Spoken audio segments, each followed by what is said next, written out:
Hi, I'm Goldie Hyder, President and CEO of the Business Council of Canada. You're listening to Speaking of Business, conversations with Canadian innovators, entrepreneurs, and business leaders.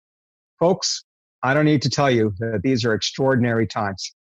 In light of the COVID-19 emergency, we've temporarily suspended our regularly scheduled series of conversations with Canadian CEOs. But we're not going away. Instead, we're going to pivot to the health emergency itself. We're going to explore the impact on companies and workers across the country, and we're going to find out how business leaders are responding to the crisis. My guest today is Michael McCain, President and CEO of Maple Leaf Foods, one of North America's leading food producers with 13,000 employees in operations in Canada, the United States, and Asia. Also joining me is Michael Burns, President and CEO of Princess Margaret Cancer Foundation in Toronto. These two gentlemen have really stepped up to help frontline health workers in the fight against COVID-19. So let's talk with them about what they're doing and how others can help. Michael McCain, welcome. Good to be with you, Goldie. Now, as I said, these are extraordinary times for all of us. How is this health emergency affecting Maple Leaf Foods? Well, first of all, we would express with great humility and gratitude that we are stable and secure in the middle of this chaos. And we've been designated in the food supply chain as an essential service, which obviously is attractive in one instance, but more importantly, I think it highlights the obligations to contribute to the war effort, if you will, in as many ways as we possibly can in the middle of this tragedy. You and I have spoken about this before, and you just used the phrase, the war effort. I mean, to you, this is very much a wartime situation. What is it that you as a business leader should be doing and we should be doing during this wartime situation? First of all, I think it's important that we recognize that the economic recovery, as quickly as we possibly can, is important to that effort. And certainly all of the business community across the country, corporate Canada and small businesses are focused on the continuity of their businesses. And important to recognize that many parts of our economy are in a very dire situation with this community effort. Having said that, I think, as you pointed out at the outset, Goldie, that it is really, really important that corporate Canada, particularly those that are stable in these difficult times, that they step up in ways that are far and beyond what we've maybe done in our normal philanthropic or social responsibility realm, that we step up in very significant ways to contribute to the community's effort in dealing with this. It is like a war effort, and the magnitude of our response to that effort on the front lines is where I think the entire business and corporate community can make a difference. Yeah, that's well said. As you know, we at the council here have been focused on putting the health emergency and the response to it above all else. And that's why we're pleased that Michael's been able to join us as well. But before I turn to Michael Burns at Princess Margaret Cancer Foundation, let me also ask you, though, you and I have spoken, and this is what we want to talk about today, about a new initiative that you feel that the business community needs to launch with a certain amount of urgency, targeted towards helping frontline healthcare workers against COVID-19. You've committed $2.5 million for Maple Leaf. How much money are you hoping to raise? Well, before I say that and identify how much is required here, let me just specifically highlight that many parts of Canada are stepping up in really important ways, and there's lots of different ways we can contribute to this effort. Having said that, when I look around at the really, really intense situation that we're going to be facing over the next several months, and think through who the real frontline war heroes are in this situation, my mind turns directly to the healthcare workers. And I heard that the hospital foundations were thinking through the possibility of raising money to support these healthcare workers who are going to be going through the most horrific, absolutely horrific set of circumstances over the course of the next several months, making just the most challenging and emotionally difficult decisions, caring for people with maybe inadequate protection, putting their own health and safety at risk for all of us in our communities, working at an extraordinary pace with very limited support system behind them. And I was told the hospital foundations across the country are led by Michael Burns and the Princess Margaret Cancer Center Foundation to coordinate this effort. We're going to try and raise some money to support them. And I spoke to my board quickly. It was a very quick decision. Said, look, we really have, we've got to make a contribution here. We're obviously trying to support food security things across the country, which is something we're connected to. But this is not a time for, going to our age-old places where we normally would go. This is where we need to look for ands, not ors. So I asked the board if they'd immediately step up with a $2.5 million investment. And I'm pretty hopeful that everybody in the business community, obviously assuming that their financial situation is at least stable or semi-stable, contributes to this effort. Some rough calculations. I think we can make a difference if we raise maybe $250 million. And I think that's absolutely in the art of the possible across the country, coast to coast. And maybe Michael could speak to exactly the initiative itself and how it's being organized. Thank you for that backdrop. I thought it was important that people understand the context and how these things come about. Our listeners, I think, would appreciate the learning there. Great opportunity for me to segue to Michael Burns. Michael, first of all, let me reiterate what Michael McCain just said on behalf of Canadians and certainly the ones I represent in the business community with over 2 million employees. Thank you. Thank you all on the front lines of the healthcare system for what you do. It's a system that was already stretched and where it's about to endure a lot more challenges here. And so we're happy to have this conversation with you about what can we most do to help the situation and to be able to manage and mitigate the risks and minimize them as we go forward. So how do you see this working, Michael?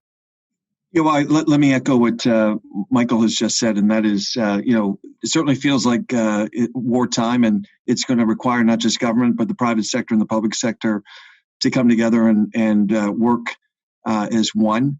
And of course, we want to recognize Michael's leadership and Maple Leaf Foods and their commitment of $2.5 million to help us launch this fund. Really, I think the approach is we've got to move quickly. We've already established a fund that can accept money, provide personal and business receipts for those who are donating, as well as provide additional support with respect to reporting back on the impact of the money that's going to be raised and spent across the country. But we're really looking to hospital foundations from coast to coast to coast to identify what are their top priorities to help support frontline professional healthcare workers to ensure that they have everything that they need right now as they battle this on the front lines. And so, at Princess Margaret, we've got a lot of capabilities here that we can certainly deploy at our cancer center. We can share best practices with others across the country, and we want to play our part to help identify and support hospitals across Canada. Now, is this the first time, or would a similar response have taken place during SARS? I mean, what can we learn from our past, if you will? Yeah, there's no question that certainly the Toronto healthcare system is in a much better place as a result of that experience back in 2003. We've been tested as a system in Toronto, and certainly I think we're going to benefit from that experience. So better protocols, guidelines, rapid response. We are building and have been for weeks now, and this is happening across the country, capacity within our system to deal with what we're anticipating will be a large surge in the next 2 to 3 weeks. Obviously, social distancing and other things that the governments have done, both at the federal and the provincial level, hopefully will flatten that curve so that it doesn't overwhelm the healthcare system. But there's no question that having gone through the SARS epidemic, 17 years ago, there were lots of good learnings that came out of that are going to benefit the Canadian healthcare system. No question about it. How do you see the financial support being of value then in the short to midterm? With the fund established and hopefully with money coming in, we're going to be reaching out to all of the hospital foundations, as I mentioned, to identify where their top priorities are for their frontline healthcare workers. We will have a national advisory board that will review all of those applications, and then we're going to get that money out, and we're going to get it out fast. This isn't something that we need 12 months from now. It's something that people require today. So we're going to make sure that we're nimble, that we're fast, and that we can get the money out to those who need it the most.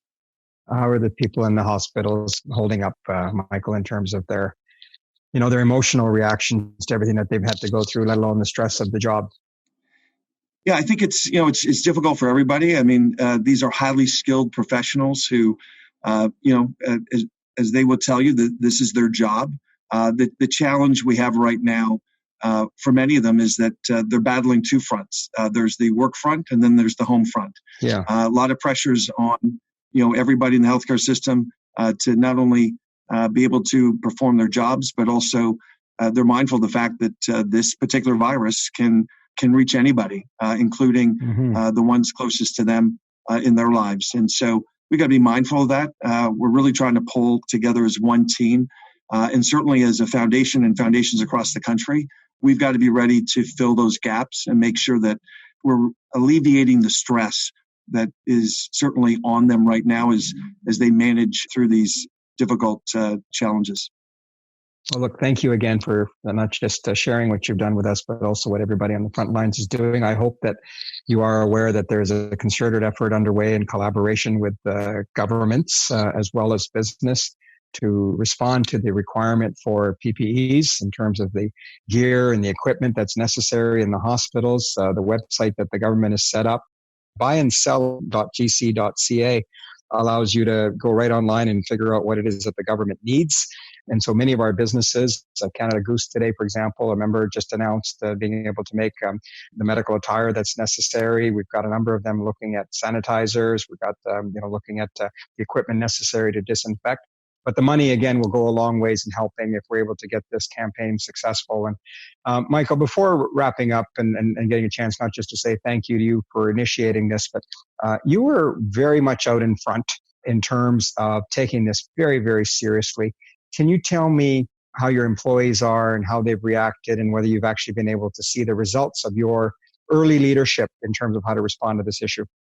Well, I think I'd answer that in a couple of different ways. Obviously, we were early to the response of social distancing and isolation and work from home policies and no travel policies, and basically with an interest of protecting our people as much as we possibly can, but equally recognizing as an essential service that our facilities, our supply chains still had to operate.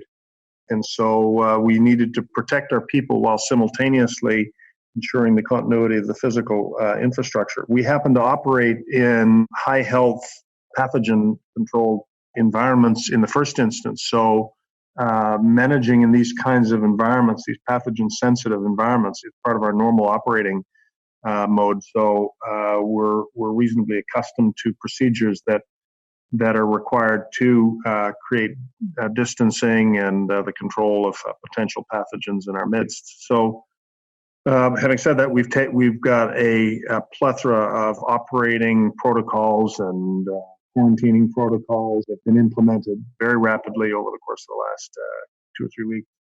And I think our people, your question of how they're feeling, I think first and foremost, they are feeling the responsibility of our obligation as supply Canadians with food in the middle of this crisis, but also appreciative of the fact that we are putting our people's safety at the top of our priority and paying the most attention to that.